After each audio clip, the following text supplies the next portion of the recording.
Chapter 12, June 10, 1862. The colonel signed the furlough papers and handed them to Private Thompson. "You earned a good rest," he said. "Take 2 weeks. Look after that arm of yours." Thompson thanked him, saluted, and hurried to the hospital, where he packed a small knapsack. His arm was sore, but healing well, and he looked forward to his holiday. A supply wagon train was just leaving for Fort Monroe, and he hitched a ride as far as Williamsburg, a peninsula city occupied by the Union. For a few days, as Private Thompson, Emma explored the city, taking in the sights and sounds. But after months of danger and battle, civilian life seemed dull. She was soon bored and spent the rest of her leave doing volunteer nursing.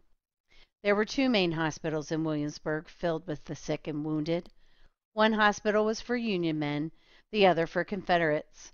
Emma saw no difference and divided her time equally between the two. As far as she was concerned, wounds were wounds, and pain didn't play favorites. The war was a necessity, yes, but the price, the human price, was very high. Moving through the crowded wards, tending the rows of maimed and suffering men, she grieved for them all, but she kept in mind a prayer Major Butler had taught her. As the nurse worked, she repeated it to herself, gaining strength. "Grant us grace to share in others' woes, and when their dreams or hopes begin to fade, help our hearts to feel and our hands to aid." By the end of the furlough, Emma's arm was healed, and she returned to camp fit and healthy, just in time for the final Battle of Richmond. By now, the Confederate armies had been greatly strengthened and had a new commander, General Robert E. Lee.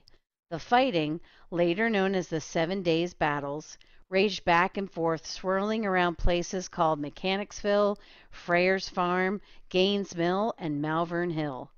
In the end, the Union forces were completely stopped. McClellan's battered army had to withdraw to the west and dig in along the James River. But Union troops were now needed elsewhere, and Frank Thompson's regiment, the 2nd Michigan, was sent to the Shenandoah Valley. Here they joined the Federal Army of Virginia under General John Pope. At first, the spy was alarmed until she learned that Major and Mrs. Butler were being transferred too. Hearing that, she breathed a sigh of relief.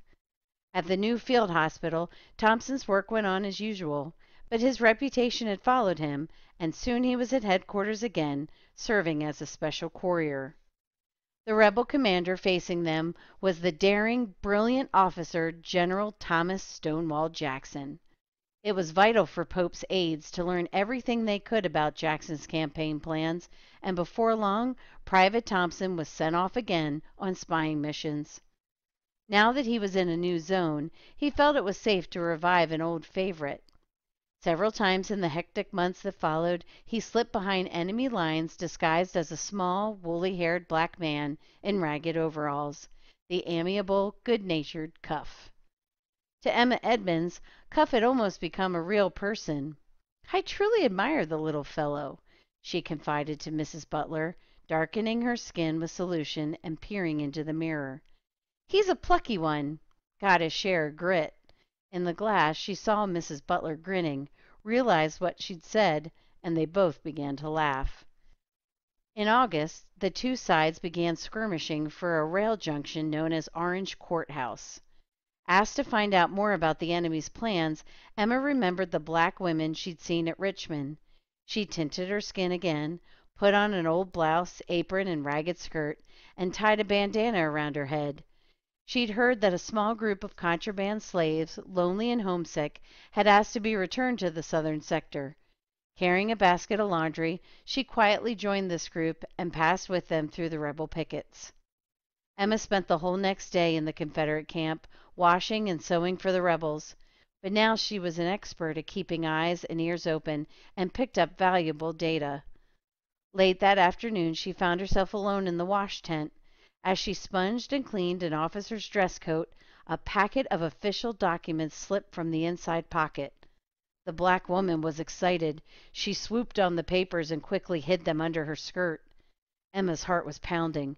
She'd made a great find. How could she get home quickly?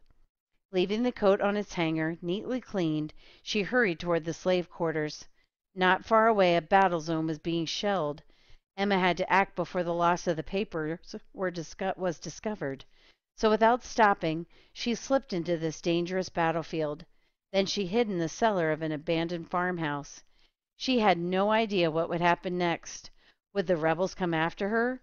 Would she be killed by a shell? She crouched in the dark cellar and waited. All night, as she tried vainly to sleep, cannon shells and gunfire roared and crashed. Several times the old house shook with explosions, but somehow it remained standing. In the morning, Emma found that her luck had held. A troop of Federal cavalrymen overran the area, and Emma was free to come out of hiding. With some difficulty, the strange black woman convinced the surprised troopers that she was a Union agent. Once she was cleared, she rushed to headquarters and turned over the precious papers. Another time, a patrol captured two enemy horsemen from Kentucky. These Kentuckians, who had gone over to the rebel cause, all wore unique uniforms, pants and fringed jackets made of tanned buckskin. Because of the color of their clothes, the men were called butternuts. With the chaplain's help, Private Thompson obtained one of these outfits and for several days roamed at the enemy front as a Kentucky butternut, collecting more information. For many months this pattern continued. Private Thompson divided his time between hospital and headquarters, risking his life on spy assignments. Winter came, and with it much cold and hardship for the troops. Twice while riding rebel on courier trips, Franklin suffered frostbitten feet. His ailments were very painful, but they never stopped him. He was doing what he wanted to do, playing a part in the great war effort, and even the imp voice was quiet. At the end of the year, Private Thompson and the Butlers were transferred again, this time to the Ninth Corps under General Ambrose Burnside near Louisville, Kentucky. And while at his new post, Emma took on the toughest mission of her entire career.